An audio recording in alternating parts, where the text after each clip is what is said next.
Landed right on the shoulder. Hawk tour. Yeah. Let's do it again.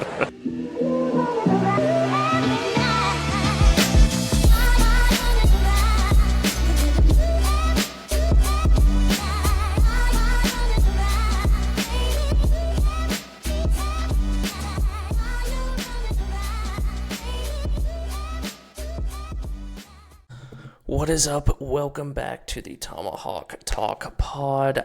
As always, I am your host, Jeb Mays, and for all you OG listeners, this may be a little throwback. I'm flying solo tonight.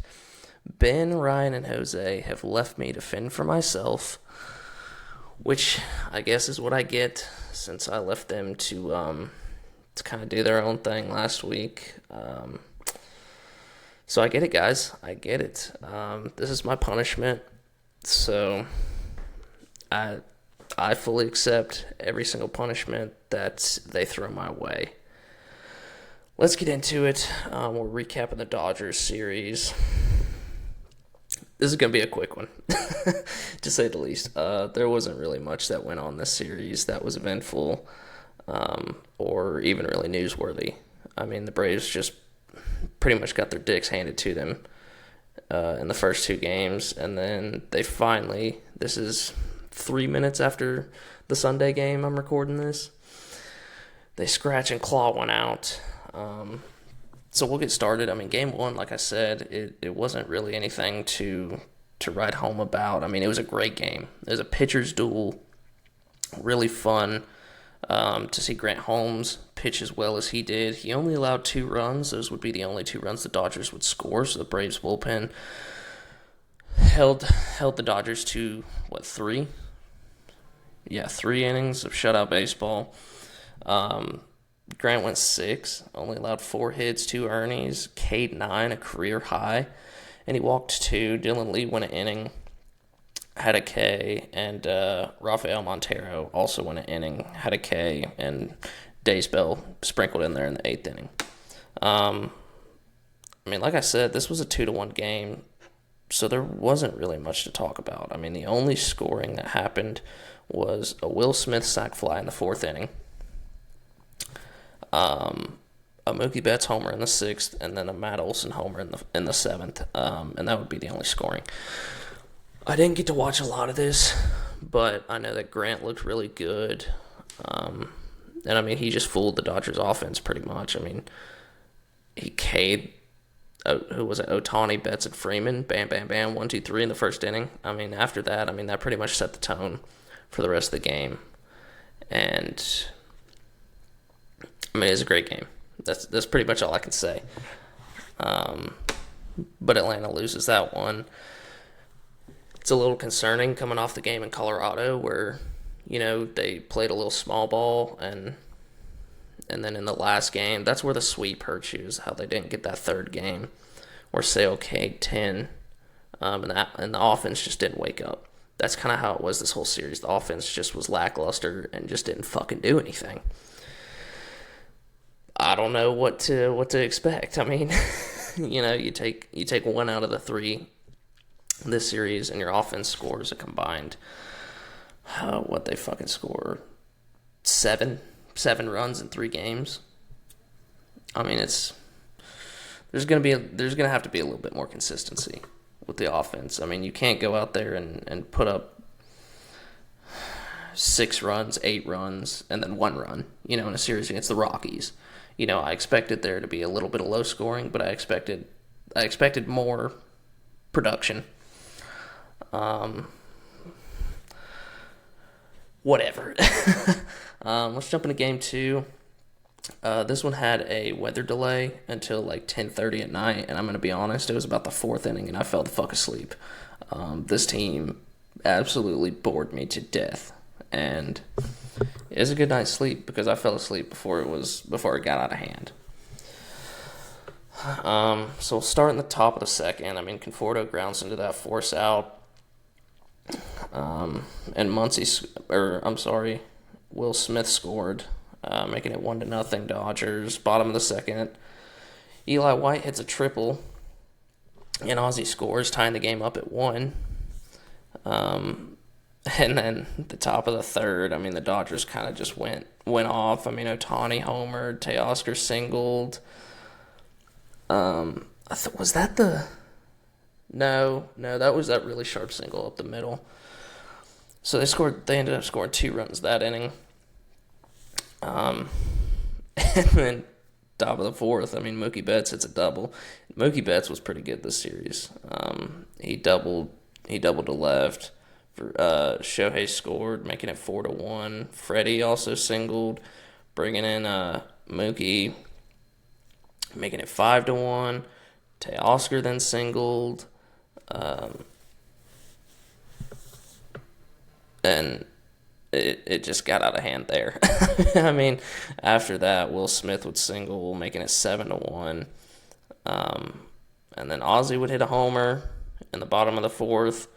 Nick Allen, Nicky Pickett, Nicky Knox, Nicky Dickpick, he would double, and that would drive in Eli White, making it 7-3. That's all Atlanta would score the rest of the game. Freddie Freeman would hit a home run, a 3-run bomb, making it 10-3, and Atlanta would lose by that. It was not a good game. I mean, it got over at like 1:30 in the morning. I mean, I get why they didn't postpone it because it was on Fox, and then the next day ESPN was covering, but let's be honest, nobody wants to fucking watch on Fox or ESPN. Thank God ESPN is done with MLB after this year. I mean, their coverage is pretty bad. The Game Today by ESPN, the fucking announcers were glazing over this Miguel Rojas ground ball that Anthony Bonda went over and covered the bag. And I'm pretty sure it was safe. I don't know why they didn't challenge. There was no other play that they could have challenged the whole game. You might as well just fucking took a chance and challenged it. But they were glazing over that. And then they were glazing over this dribbler, this piss dribbler, that Kike couldn't even get the ball out of his glove and flipped to Mookie. And they got the force out at second, and they didn't get the force at first. And they were glazing over this fucking play. I mean, I have had piss dribble down my freaking leg that was more glazable than this. But they would lose game 2. Schwellenbach has not looked good in his past probably 3 starts. I don't have the stats pulled up in front of me right this second. But he's just throwing more fastballs, and he's not really leaning on his off speed as much. Which we all know he's got amazing off speed stuff. He's got so much off speed stuff that it's just questioning to why he's leaning on it, or why he's not leaning on his off speed stuff as much as he does the fastball. I digress. I mean, I'm not Spencer Schwellenbach. It may have been a feel thing. I mean, he may have just been like, this is all I have is a fastball. You know, the split could have been bad. I'm trying to pull up these stats because he's been pretty bad the past couple games. But after that, we go to game 3, the game today, the game that just ended. Braves win this one 4-3. And I will tell you that I almost had a fucking stroke watching this game because they absolutely did jack shit. Besides Austin Riley. I mean, I put it on Twitter. I said Austin Riley 4, Dodgers 3. I mean, Austin Riley was your main source of offense. He hit two run bombs this game, making it 4. And then, obviously, the Dodgers came up with 3. But top of the first, I mean, Verdugo walked, and Riley hits the 2-run bomb, making it 2-0. Bottom of the third, I think Verdugo singled, and Austin Riley hits another bomb, making it 4-0. The Dodgers would try to scratch and claw their way back, as Max Muncy would double, and Teoscar Hernandez would score, making it 4-1. Max Muncy grounds out. I think that was when Pierce Johnson came in, and he inherited some runners. But Mookie Betts scores, making it 2-4, and then they would escape that inning, and then Miguel Rojas would hit a solo shot, his first home run of the year, off of Dylan Lee. I thought that I'm Dylan Lee has not impressed me this year. I'm sorry to whoever's listening, whoever's a Dylan Lee fan. Dylan Lee has not impressed me. He's gave up too many home runs and too many big situations for my liking this year, and I just haven't been impressed with him. Bryce Elder went this game, and boy, did he shove it up our fucking ass. I will give Bryce Elder his flowers to all of those listening. Oh, Big Texas went 5, gave him 4 hits, struck out 6. I'm pretty sure in the first 2 innings he had 5 Ks. Gave up 2 earnings, 4 hits. That's what I need from Bryce Elder. Just 5 innings, keep the offense in the game, which is what he did. And then Pierce Johnson would come in for an inning and a third. He'd K up 2, give up nothing else. And then Dylan Lee, 2 hits, 1 earning, 1 K. And then Daysbell would come in, pitch an inning and a third, and he looked disgusting. There was points in the game where he did look like he was losing his control. But you're going to expect that from a fastball slider guy who has no idea where it's going half the time. And then Rozelle comes in, K's up 3. And the Braves win. Braves struck out 12 Dodgers in Game 3. No Ben's Pool Noodle Series MVP, unfortunately, because we did not win the series. And I didn't text Ryan or anything and ask about any hitters. I'm going to go ahead and submit mine. My hitter to watch is going to be, I'm going to go Michael Harris. I think he had a couple decent strokes. He was hitting the ball. He just didn't hit it with some good velocity. I'm going to go Michael Harris as my guy to watch out for. If he can get going, kind of in the bottom to middle of the lineup where they're having him hit, I think if he can just kind of keep the wheel turning.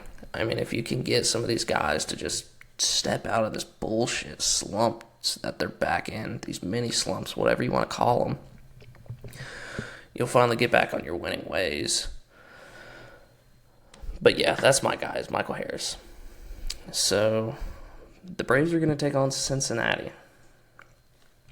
Game 1, we've got Brady Singer versus A.J. Smith-Shawver. A.J. Smith-Shawver is coming off that 5 1/3 masterpiece he was pitching in Colorado, where he got hit in the elbow and was taken out, unfortunately. Versus Singer, the only guy to really have any good success, I would say, is Eddie Rosario, who has 14 at-bats off of him, and he's got a bomb. He's hitting .357 with a 1.071 OPS. Ozzie Albies does not like Brady Singer. He's hitting $160 in 6 at-bats. Nick Allen, he's got 3 at-bats, and he's in .333. Sean Murphy, he's got 2 homers off of him. Holy shit. My pick to click is Sean Murphy for this game. He's got 2 bombs, hitting .600 with a 2,000 OPS. Olson's hitting .286 and 7 ABs with a bomb. So I think the Braves will take this game. They seem to hit Singer pretty well. Minus Albies. Versus Smith-Shawver, Ellie and Jake Fraley are about the only ones who have any regular at-bats off of them. Game 2, we have, is that Aaron or Andrew? I believe it's Andrew Abbott. Yeah, Andrew Abbott versus Chris Sale. Alex Verdugo is basically the only person who has any at-bats off of Andrew Abbott. And he's hitting .333. Versus Sale, I'm sorry. Ellie's hitting .333. Who is this? Blake Dunn? I've never heard of this guy. He's hitting 1,000 in 2 at-bats. Tyler Stevenson, he's hitting 500 in 2 at-bats. And like Spencer Steers, 1 for 4, and whoever this Wins guy is, Austin wins. Jesus Christ, he's still kicking it around in the league. He's hitting 200 off a sale. So I think we'll take that game. So this is a 4-game set. So then game 3 is Grant Holmes versus Hunter Green. Aussie's hitting 300 with a 900 OPS off of him. Arcia is hitting 300 with an 800 OPS off of him. And that's really, besides Austin Riley, who's hitting 333 with a almost 890 OPS off of Hunter Green. But Hunter Green has been really, really good the past probably 2 years, and I don't think we saw him last year. So it'll be a tale of a different pitcher, really. Versus Holmes, Ellie's hitting 500. Jake Fraley's hitting 600 with a 1.1 OPS. And Tyler Stevenson's hitting 500. If I had to guess, I would say Orlando's probably going to start game 3 just to give Nick Allen a breather. And I mean, his stats are better than Nick Allen's. Game 4, we have Nick Lodolo versus Schwellenbach. Nobody has seen Nick Lodolo on the Braves besides Alex Verdugo, and he's 0 for 3. So if I had to guess, Verdugo's probably going to sit that game. And then versus Schwelly, De La Cruz is, Jesus Christ. Ellie De La Cruz is going to be a guy to watch this series. You're not going to want to pitch to him. De La Cruz is hitting 333 with a 1.333 OPS. TJ Friedel's hitting 500 with a 1. OPS. Novelli Marte's hitting 500 with a 1. OPS. And Tyler Stevenson's hitting nothing, but he's got a 667 OPS versus Schwelly. My prediction is we're going to go 3-4. We're going to lose the green start, but we're going to take the other 3 games, and we're going to get back on track. We're going to get this team back. My pick to click is obviously I'm going to say Michael Harris, and my pitcher that I want to watch is Schwelly. I think the Reds have been pretty good, but if Schwelly can kind of right the ship with this start, I think he can kind of build on that and kind of get better. I mean, like I said, he's not been great his past couple starts, and if he can just build on that, then we'll see Schwelly of last year and early this year. But all right, I know this was pretty quick. Give you something on your Monday morning. But yeah, I'm gonna end it right here. I mean, there's nothing else I can really talk about. None of my compadres are here to bounce some ideas off of and talk some shit too. So, gave Bryce Elder his flowers. Ran over the Dodgers series preview with the Cincinnati Reds. So there's nothing else I'm forgetting. And one other thing that you definitely can't forget is how good Chinook seedery is. Chinook sunflower seeds are probably the best sunflower seeds I've ever put in my mouth. And you can put them in your mouth too. If you go to Chinook Seedery and use code TTP, you can get 10% off your order at checkout. They've got anything from barbecue, jalapeno ranch, Parmesan pepper, lemon pepper, cinnamon toast. They've got it all. I personally like the Parmesan pepper. The cinnamon toast are really good. If you're like me and you like a little bit of a kick, but not too much, the barbecue is amazing. It's a little bit tangy. It's a little bit spicy, but golly, it is so good.